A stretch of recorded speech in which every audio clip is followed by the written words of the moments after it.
Hello, guys. Hope you are all having a good week or a good day. I have another book review. So, I recently read this book called Games People Play by uh, Eric Byrne, MD. Um, so, it's essentially about dynamics between people.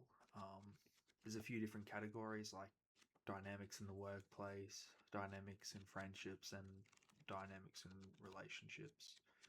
Uh, so this was a good book. I've got a few, as you can see, a few note sticky notes there, so we can go through those.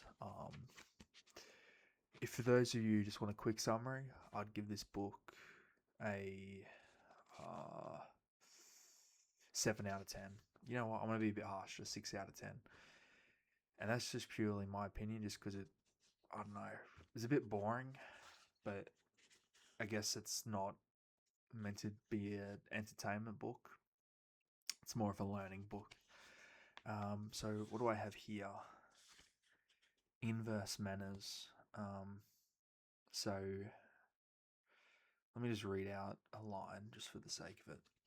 Social programming results in traditional, ritualistic, or semi-ritualistic interchanges. The chief criterion for it is local acceptability, popularity, called good manners.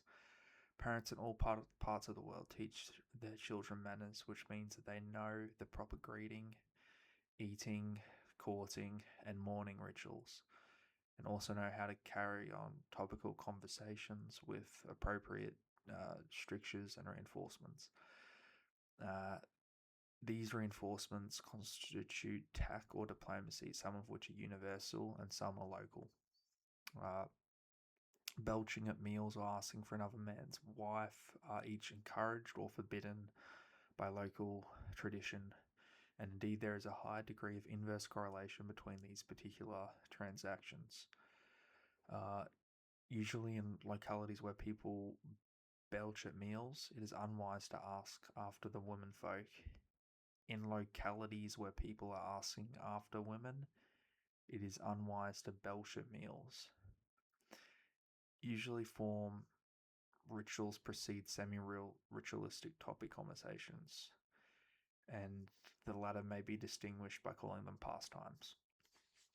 So the key thing there is in some localities people belch at meals, but it's not good to ask after women afterwards.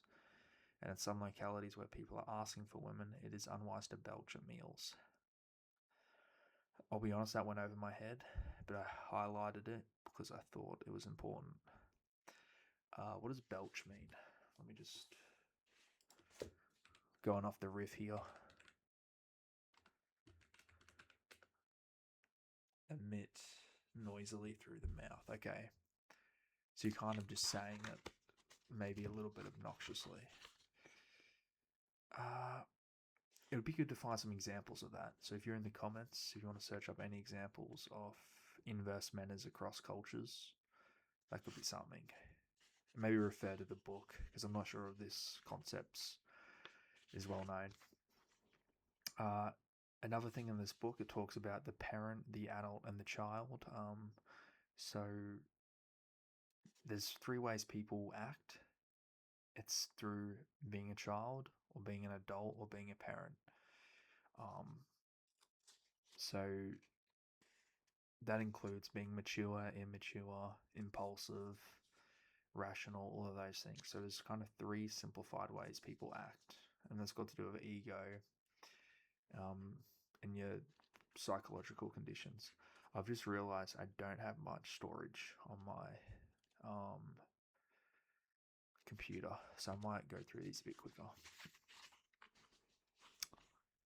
Here's another one, set from childhood. So that basically means a lot of our psychologies are basically set at a young age, and we don't really know it.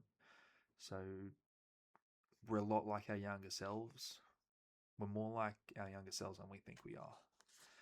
We think over the years we kind of change and grow up, but there's still this large childlike part inside of us. What else we got?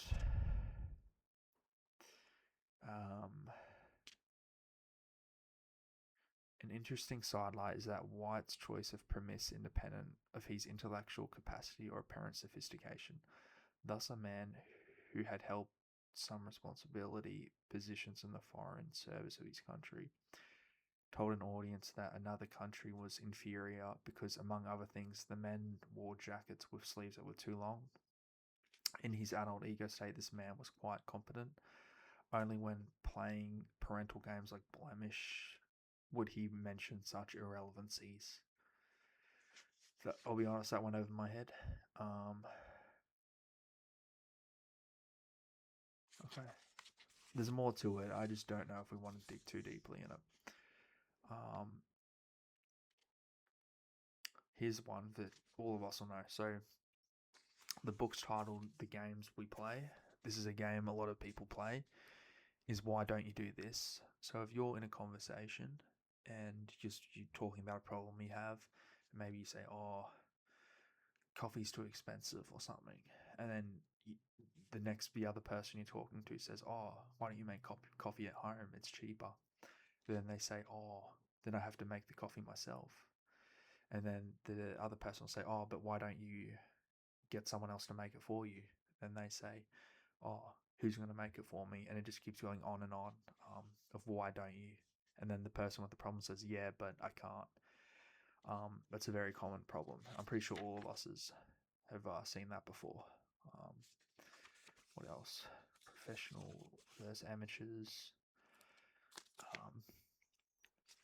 You know what? Maybe I was too harsh. A 6 out of 10 probably isn't.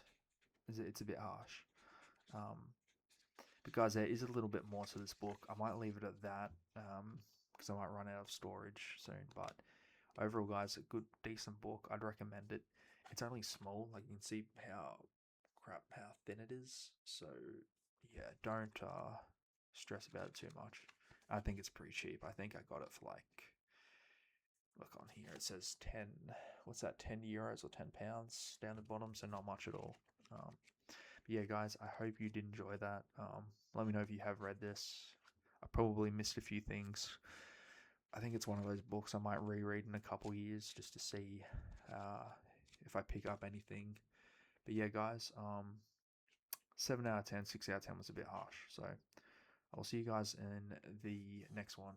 Have a good day.